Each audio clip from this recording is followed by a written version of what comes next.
carnet d'audience à Koulouba, le président de la transition a reçu hier le député turc, vice-président du groupe d'amitié Turquie-Mali à la Grande Assemblée nationale de Turquie et le président de l'Assemblée législative de transition du Burkina Faso. Avec les deux personnalités, il a surtout été question de coopération avec leur pays. 2 véhicules piégés détruits, 20 terroristes neutralisés, des motos et des armes saisies. C'est le bilan de l'attaque repoussée par les hommes du groupement tactique Interarmes Scorpion contre leur camp dimanche. Hier, le commandant du secteur 3 de l'opération Maliko s'est rendu sur les lieux. Merci de nous suivre sur ORTM1. Mesdames et messieurs, bonjour et bienvenue. Je le disais, le président de la transition a reçu hier en audience le député turc, vice-président du groupe d'amitié Turquie-Mali à la Grande Assemblée nationale des Turquiers et le président de l'Assemblée législative de transition du Burkina Faso. Les deux personnalités qui sont à Bamako dans le cadre de l'ouverture de la session d'octobre du CNT ont profité de l'occasion pour échanger avec le président de la transition sur la coopération avec leur pays avant de lui transmettre des messages de remerciement de leur président. Des audiences suivies par Sidiki Dambili. Présent à Bamako dans le cadre de l'ouverture de la session d'octobre du Conseil national de transition, le député et vice-président du groupe d'amitié Turquie-Mali à la Grande Assemblée nationale de Turquie, Orhan Ates, est la première personnalité reçue par le président de la transition, le colonel Assimi Goïta. Les échanges ont surtout porté sur le renforcement de la coopération parlementaire et la diversification des partenariats entre les deux pays. Déjà, le Mali et la Turquie collaborent sur le plan de la défense. Nous avons discuté avec le président de la transition comment est-ce que nous allons continuer ces partenariats et comment est-ce que les experts des deux pays vont continuer à échanger afin d'accroître ce beau partenariat que nous avons sur tous les différents autres plans. J'ai aussi transmis à son Excellence le président de la transition les différents travaux que j'ai eu à présider hier avec mon homologue et ami colonel Diaw au niveau du CNT sur le plan de la santé. Nous avons échangé et la Turquie est déjà prête à transmettre et à apporter son appui sur le plan de la santé afin de pouvoir constituer un véritable bloc de santé national au Mali. J'ai aussi transmis à son Excellence le président de la transition la volonté de la Turquie à accompagner le Mali sur le plan de l'éducation. Nous allons mettre très prochainement à jour un programme d'échange entre les étudiants qui existe déjà, mais nous allons le fructifier entre les étudiants maliens et turcs et aussi les professeurs afin de pouvoir bâtir une école forte pour les deux pays. Outre les domaines de la sécurité, de la santé et de l'éducation, la Turquie entend développer avec le Mali d'autres secteurs porteurs dont le tourisme, a souligné le parlementaire.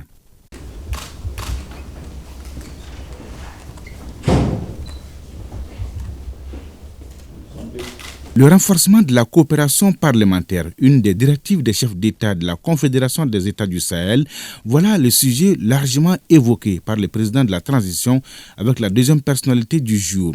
Il s'agit du président de l'Assemblée législative de transition du Burkina Faso, Ousmane Bougouma, invité d'honneur du CNT à l'ouverture de la session du 7 octobre. Ce qui était au départ une visite de courtoisie s'est transformé par la suite en une véritable séance de travail avec le président Goïta.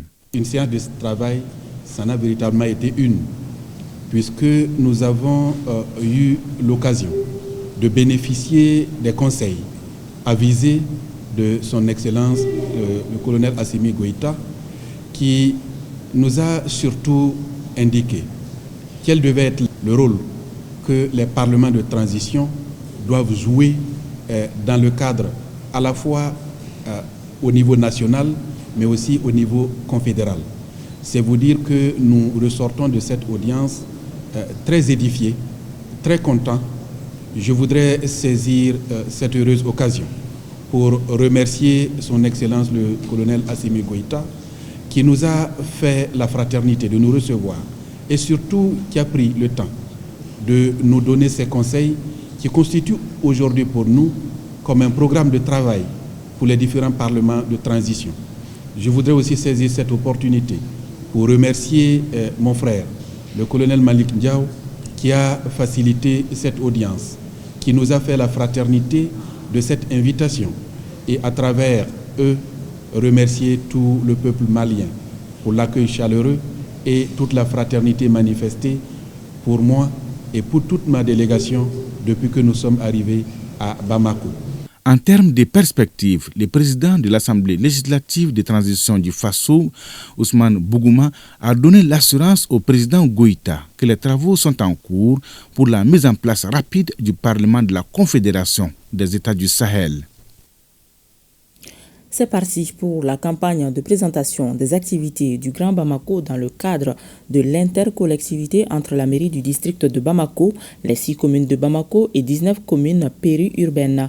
L'initiative des 26 collectivités vise à surmonter les nombreux défis auxquels font face les différentes collectivités en termes environnementaux, assainissement, de mobilité urbaine, d'électricité, entre autres. La présente campagne dure des jours et permettra aux acteurs du domaine d'échanger et de partager les expériences avec d'autres intercollectivités ou métropolitains du Mali ou d'ailleurs sur les enjeux et les avantages du projet Grand Bamako. Aridou Matina. La campagne de communication du Grand Bamako est lancée à travers cette cérémonie. Durant des jours, les délégués des 26 collectivités qui ont décidé de se donner la main, les départements sectoriels des collectivités, les partenaires techniques et financiers et les délégations du Burkina Faso et du Niger vont échanger les expériences en vue de favoriser une meilleure compréhension du Grand Bamako qui est un ambitieux projet de développement local. Exaltante est la perspective dont il s'agit. Prendre soin de Bamako dans sa grandeur et sa diversité. 26 collectivités dont la mairie du district et les 6 communes, ainsi que 19 communes périurbaines, y vivre en paix, dans la sécurité, solidaires les uns avec les autres, entre Maliens et entre collectivités. L'objet du syndicat mixte intercollectivité Grand Bamako est à vocation multiple et porte sur les missions suivantes: engagement de l'espace, développement économique, voirie d'intérêt communautaire, études d'aménagement et gestion et entretien, politique de logement et du cadre de vie,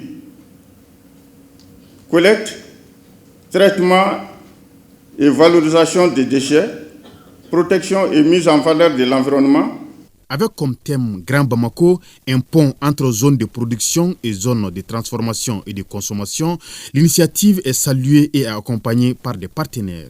C'est pour nous très important de pouvoir travailler à vos côtés pour gérer ce phénomène de la métropolisation. Vous le savez, dans beaucoup de pays, les métropoles, capitales ou pas, portent un rôle, une responsabilité très importante, pas seulement envers leurs citoyens, mais aussi pour le développement du pays. Compte tenu des multiples défis actuels, dont des problèmes environnementaux, il était ainsi nécessaire pour la délégation spéciale de la mairie du district de Bamako de relancer l'opérationnalisation du Grand Bamako avec les autres collectivités pour le bien-être des citoyens. Le syndicat mixte intercollectivité du Grand Bamako est d'abord une vision, celle d'une articulation entre la capitale Bamako et les communes rurales qui l'entourent dans un rayon de 50 à 80 km sur une superficie de 7129 km² pour une population d'environ 6 millions d'habitants en vue de promouvoir le développement et le bien-être des citoyens des deux entités. Sa stratégie est de définir ensemble et mettre en œuvre des programmes structurants de développement à travers la mise en commun des ressources et potentialités pour maximiser les chances de réussite. Par votre initiative, vous offrez ici un bel exemple à l'ensemble de la nation. Je nourris l'espoir que des exemples de ce type se multiplieront au Mali et qu'ils puissent inspirer ailleurs. Il est essentiel que nous construisons de nombreux ponts de ce genre pour édifier le nouveau Mali, le Mali croix. Je reste convaincu que les solutions pour le développement de nos territoires doivent être locales. Pour le ministère de l'Administration territoriale et de la décentralisation, le Grand Bamako s'inscrit parfaitement dans la vision de son Excellence le colonel Assimi Goïta, président de la transition, chef de l'État, une vision prise en compte par le gouvernement du Dr Choguel Kokala Maïga, Premier ministre. De faire de la décentralisation le fondement de la construction des Mali nouveaux en favorisant une participation inclusive. Présent à cette activité, le Burkina Faso a saisi l'occasion pour signer une convention avec le Grand Bamako pour l'opérationnalisation du Grand Ouaga. Aujourd'hui, cette convention qui a été matérialisée aujourd'hui nous permet d'entrer véritablement dans le sujet qui nous anime, de pouvoir formaliser devant les autorités envie de travailler ensemble. On l'a défendu devant des organes comme l'UEMOA et d'autres instances à l'international. Des panels comme l'émergence de l'intercollectivité, le plan d'action et services métropolitains, l'agenda et programmes globaux et le panel sur l'échange d'expertise des villes invitées seront au menu des 2 jours des activités de lancement du Grand Bamako. Je le disais, les hommes du groupement tactique interarmes Scorpion ont vaillamment repoussé l'attaque contre leur camp dimanche dernier. Bilan, 2 véhicules piégés détruits avant d'atteindre la cible, 20 terroristes neutralisés, des motos et des armes saisies. Le commandant du secteur 3 de l'opération Maliko, le colonel Seydou Bassirou Niangadou, leur a rendu visite hier. Commentaire, Idrissa Goulou Sissoko. Suite à l'attaque du camp de Ber le dimanche dernier, le commandant du secteur 3 de l'opération Maliko est allé rendre visite aux hommes du groupement tactique d'intervention Scorpion afin d'évaluer la situation et encourager les éléments. Dimanche, aux environs de 14h30, 2 véhicules bourrés d'explosifs ont tenté de rentrer dans le camp. Mais grâce à la vigilance des FAMA, les 2 véhicules ont été neutralisés avant d'atteindre le camp. L'élément a été, plus d'une vingtaine d'éléments ennemis a été neutralisé. Également, nous avons détruit 2 véhicules kamikazes, une dizaine de motos, dont 2 détruits au lieu de l'attaque, 8 est repéré. D'importantes quantités d'armes également saisies. Une doucette, et une lance-roquette anti-char, un PKM et 3 PM et d'importantes quantités de munitions. Il faudrait également noter que des moyens de communication ennemis ont été également saisis. D'autres objets d'usage et sanitaires également ont été repérés. Arrivé sur les lieux, le commandant du secteur 3 de l'opération Maliko a visité le camp, a rendu visite aux blessés et rencontré nos braves soldats pour les transports. Les félicitations de la hiérarchie. Nous sommes venus ici à Ber pour féliciter le commandant GTI Scorpion et ses hommes et à travers lui tout le personnel du secteur 3 pour les efforts inlassables en faveur de la paix, pour leur engagement, pour leur détermination face aux forces du Mali. Et nous les félicitons pour avoir maintenu l'ennemi au loin, puisque vous avez vu avec nous que les 2 véhicules piégés qui étaient envoyés au niveau de Ber ont tous été neutralisés avant de rentrer dans l'enceinte. Les combats se sont déroulés en dehors du camp de Ber.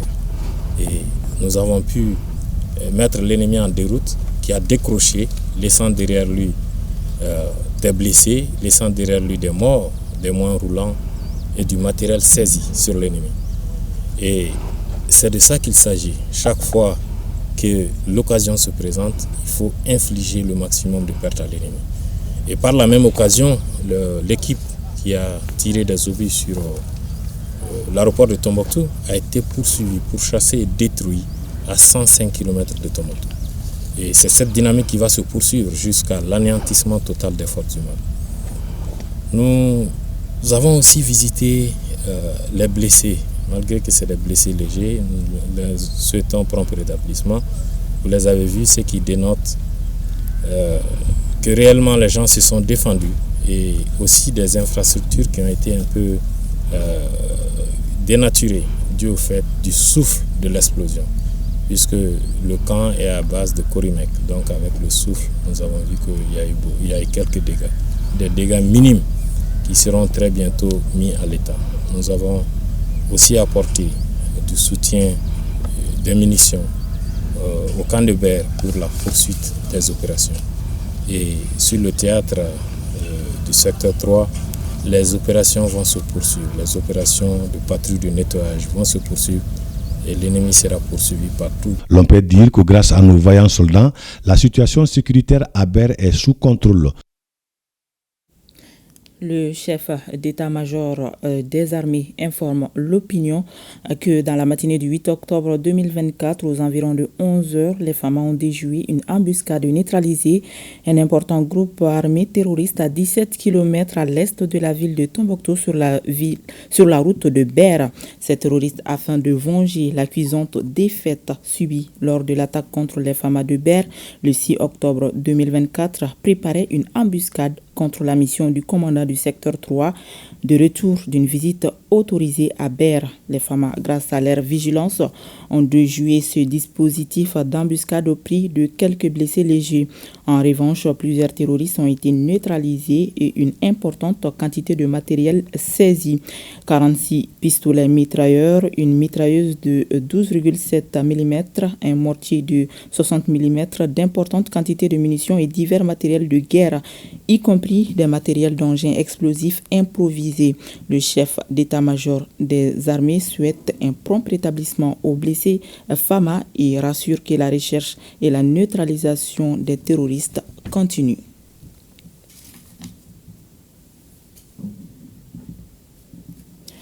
Dans la région de Bougouni, la commune rurale de Niangalassou est érigée en arrondissement à l'issue du dernier découpage territorial administratif du Mali. Lors de l'installation officielle du nouveau sous-préfet de l'arrondissement dans ses fonctions, la population a organisé une grande cérémonie. Les détails avec Abdul Karim Konati.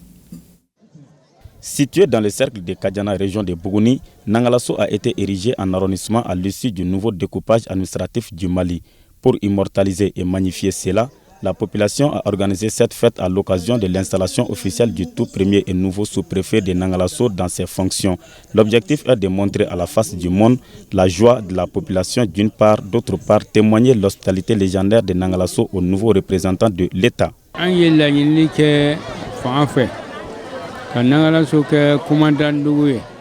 Nous avons demandé l'érection de notre commune en arrondissement.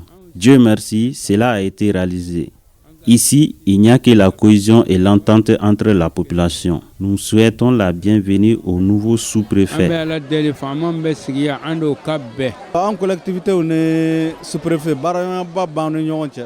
Il y a une étroite collaboration entre la collectivité et l'administration. Autrefois, on partait régler nos affaires administratives à Kadiana. Cela est fini grâce à la création de notre arrondissement. Les défis sont immenses, mais pas impossibles à relever, car chacun doit pleinement jouer sa partition dans la construction d'un Mali nouveau. Monsieur Brahima Fomba, en ta qualité de représentant de l'État, tu veilles au respect des orientations de la politique économique et sociale du gouvernement dans la circonscription administrative arrondissement de Niangalassou. J'exhorte la collectivité territoriale et le sous-préfet à travailler en étroite collaboration, mais dans le respect des textes. Je tiens à remercier les autorités pour cette marque de confiance à ma modeste personne et les rassurer qu'elles ne seront pas déçues. Chère population de Niangalassou, je suis conscient du défi à relever, mais je sais que je peux compter sur l'ensemble de la population, de l'intérieur comme de l'extérieur, de la commune de Niangalassou, en vous invitant au travail dans l'union et la paix. Notons que le souhait le plus ardent de la population de Niangalassou a été réalisé. Il s'agit bien de l'érection de cette commune en arrondissement. Autre temps fort de cette cérémonie, la remise du drapeau malien aux légitimités traditionnelles et la course de cyclisme dont les 10 premiers ont été récompensés. Restons à Bougouni pour parler de cette grande mobilisation organisée par le mouvement de jeunes leaders pour le changement qui soutient sans faille toutes les décisions des autorités de la transition. Une marche à l'issue de laquelle une déclaration a été lue et remise au préfet du cercle de Bougouni, Jafar Aïdara et Djibril Bagayoukou. Unissons-nous contre les ennemis, vive l'AS, voici quelques slogans choisis par la population du Bani Monotier qui se mobilise comme un seul homme pour soutenir les décisions des autorités de la transition. Cela se traduit par cette marche de soutien initiée par le mouvement des jeunes leaders pour le changement du stade Sakoromeri Diakité. Via le rond-point Balanzan, les marcheurs ont battu le pavé pour joindre la préfecture où ils devaient lire et remettre une déclaration au premier responsable du cercle de Bougouni. Le chemin est trop long et épineux mais pas impraticable. La population de Bougouni garde l'espoir pour un Mali meilleur et radieux. Nous sommes là pour soutenir les autorités de la transition, pour tout ce qu'elles sont en train de faire aujourd'hui pour libérer le Mali des terroristes. L'objectif est de montrer à l'opinion publique que nous sommes déterminés. Votre engagement pour une Afrique libérée du joug colonial, souveraine et unie, à travers vous, chères autorités et responsables de la transition. Notre sentiment patriotique est réel et magnifié à travers la souveraineté vraie, presque retrouvée. Cette marche témoigne de l'engagement d'un peuple debout sur le rempart. Elle intervient juste après le brillant discours panafricain et promoteur du ministre d'État malien au 79e sommet des Nations Unies qui a motivé et galvanisé tous les Maliens, voire tout le peuple africain. La mobilisation de ce matin dénote votre engagement, votre détermination à contribuer à la promotion de la paix, de la stabilité et du développement de la région de Bougouni, voire du Mali. Je tiens à vous remercier très sincèrement au nom des plus hautes autorités du Mali. Quoi qu'il en soit, le peuple malien, dans toute sa composante, est déterminé à libérer le Mali du néocolonialisme. Les forces vives de Kita ont aussi exprimé leur soutien aux FAMA par une marche pacifique de soutien et de remise de fonds pour l'effort de guerre. Le compte-rendu de Mahamadou Alioubari. Une grande mobilisation de composantes de Kita en faveur des forces de défense et de sécurité du Mali FAMA. Les marcheurs sont partis du rond-point de boulevard en passant par le rond-point du commissariat jusqu'au gouvernorat de Kita. Ils scandaient leur soutien sans réserve à l'armée malienne contre les forces du Mali et leurs alliés.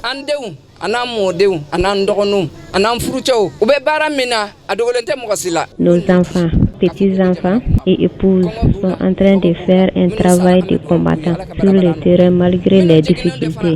Nous faisons des bénédictions pour les repos éternels des défunts sur le front et prompt rétablissement aux blessés de guerre. Nous vous remercions pour ce geste qui n'est pas le premier et qui ne sera certainement pas le dernier. Vous avez évoqué tout à l'heure tout l'appui que la région de Kita a fait, de 15 millions aux FAMA. Parmi les contributeurs, très nombreuses femmes. Nous avons vu une solidarité très poussée de nos mamans, de nos sœurs et de nos épouses pour soutenir les FAMA. Donc ceci ne nous étonne pas. Au nom des plus hautes autorités, je tiens à vous remercier et à vous réitérer notre fierté de l'accompagnement. Parce que nos enfants qui sont au front, qui se battent, quand ils savent qu'on pense à eux, quand ils savent qu'ils sont accompagnés, ils ont du courage. La manifestation en soutien aux FAMA et aux autorités vise à exprimer la volonté de Kita dans la marche vers un Mali prospère et de paix. Cette marche de soutien est précédée de la remise d'une enveloppe de 15 millions de francs CFA aux plus hautes autorités en soutien à l'effort de guerre de la région de Kita. La Jeune Chambre internationale de Koulikoro a tenu samedi dernier sa 28e convention locale à l'occasion de procéder à l'examen et à l'évaluation du bilan de l'année en cours. Birama Keita. 27e convention locale de la Jeune Chambre internationale de Koulikoro a été marquée par le renforcement des capacités des membres de la JCI et des jeunes de Koulikoro, la formation professionnelle sur les techniques de la savonnerie. Cette formation est basée sur les techniques de prise de parole en public, entre autres. Au cours de cette 28e convention locale, le bureau sortant a présenté le bilan de ses réalisations. Le thème retenu pour cette année est « La JCI Koulikoro s'engage pour la promotion de l'entrepreneuriat jeune ». Cette année, la JCI Koulikoro a sillonné les 4 points de la République du Mali à travers le domaine de coopération internationale. Je continue sur le projet Connecter l'école de la route et les gestes du premier secteur. Oui, nous avons tenu cette promesse et je pense encore, et vous le pensez, j'espère que ça a été encore une très grande réussite. Il n'est le secret pour personne que la Jeune Chambre internationale JCI Mali, au fil des années, s'est forgé une bonne image dans le milieu jeune, tant local, national qu'international. Votre sens de l'organisation, de la discipline, de la rigueur dans le travail et surtout dans la gouvernance au niveau de vos instances est une référence dans le domaine du secteur associatif jeune. Les membres de la Jeune Chambre internationale des Koulikoro ont pris le temps de changer sur les projets en cours et d'identifier de nouvelles pistes pour le plein épanouissement de la communauté. Cette convention marque un tournant important dans notre organisation, non seulement pour nous évaluer nos réalisations, mais aussi nous renforcer nos liens et envisager l'avenir avec détermination. Cette organisation, tout le monde sait qu'il a formé beaucoup de jeunes. Au Mali, ici, on doit donner des rémunérations, on doit donner des trophées à une organisation. On doit commencer par la Jeune Chambre internationale. À la fin des 2 jours de travaux, les membres de l'organisation ont porté leur confiance sur Fili Traoré pour la mandature 2025 de la Convention locale de la JCI des Koulikoro. En 5e région, la communauté Bozo s'engage à soutenir les actions des autorités de la transition et à œuvrer pour la promotion et la protection de la culture Bozo. Elle l'a fait savoir au cours de la validation et du lancement des activités du bureau de l'association Bozo Kabou de Djéné. Le nouveau bureau entend construire des écoles et jouer sa partition pour le retour de la paix et la cohésion sociale dans le centre du pays. Boubacar Sankari. Bassiré Sinantao est le nouveau président de l'association Bozo Kabou de Djéné, une association qui œuvre pour la promotion et la protection de la culture Bozo. Il est élu pour un mandat de 4 ans et dirige un bureau de 51 membres. Nous avons beaucoup de projets au cours de notre mandat.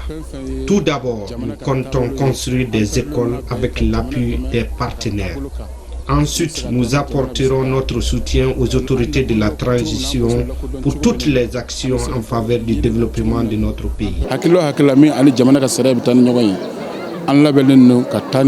Ces assises ont mobilisé du beau monde, au premier rang duquel les autorités administratives et politiques et les délégations venues de Bamako et Mopti. Tous ont formulé des recommandations pour le nouveau bureau. L'une des missions principales de ces bureaux-là, c'est de tout faire pour que les écoles puissent rouvrir, les enfants puissent aller à l'école dans la paix, dans la sécurité. C'est de travailler. Tous les cercles djénéens comptent sur eux pour la réussite de leur mission. La communauté Bozo a passé un véritable message. Message dont le peuple malien a besoin aujourd'hui. Un message de paix, de stabilité et vraiment d'amour et d'amitié. Ils ont vraiment fait montre de leur détermination et de leur engagement pour soutenir les actions des plus hautes autorités du pays.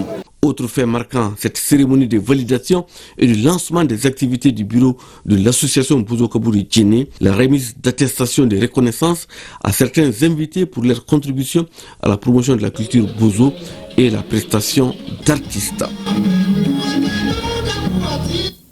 Rendons-nous en première région pour parler de la 5e édition des Labos Caïsiens de la mode qui a eu lieu samedi dernier. Une cérémonie présidée par le général des brigades Moussa Soumaré, gouverneur de la région. Compte rendu Kabadjara. Pour cette 5e édition des Labos Caïsiens, 2 activités phares étaient à l'affiche.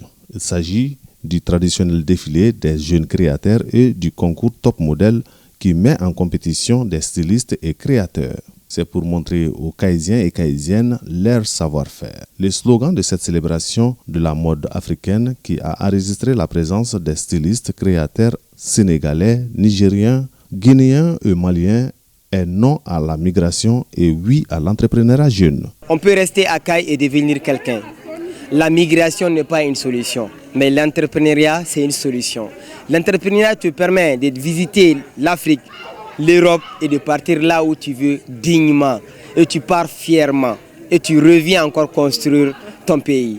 Que tu sois à Caille, que tu sois à Mopti, que tu sois à Kidal, l'entrepreneuriat libère. L'organisation de ces activités permet l'orientation et le renforcement des capacités des jeunes créateurs en vue de pallier aux conséquences de la migration jeune et de créer des opportunités de l'entrepreneuriat jeune. Pour le chef de l'exécutif régional, la solution n'est pas forcément ailleurs. Ces jeunes qui sont là, ils ont souhaité rester ici. Ils n'ont pas voulu partir parce qu'ils savent en entrepreneur ici qu'ils pouvaient réussir. Ils ont cru en eux, ils ont été accompagnés et ils ont réussi.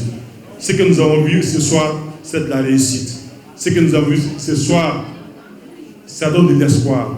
Nous pouvons réussir ici chez nous au Mali, ici à Caille. Notons qu'en prélude au défilé et au concours de mode, Des jeunes avaient été formés sur l'immigration irrégulière et l'entrepreneuriat jeune. Point final à ce journal que nous avons eu le plaisir de vous présenter. Merci de l'avoir suivi. À demain 13h s'il plaît à Dieu.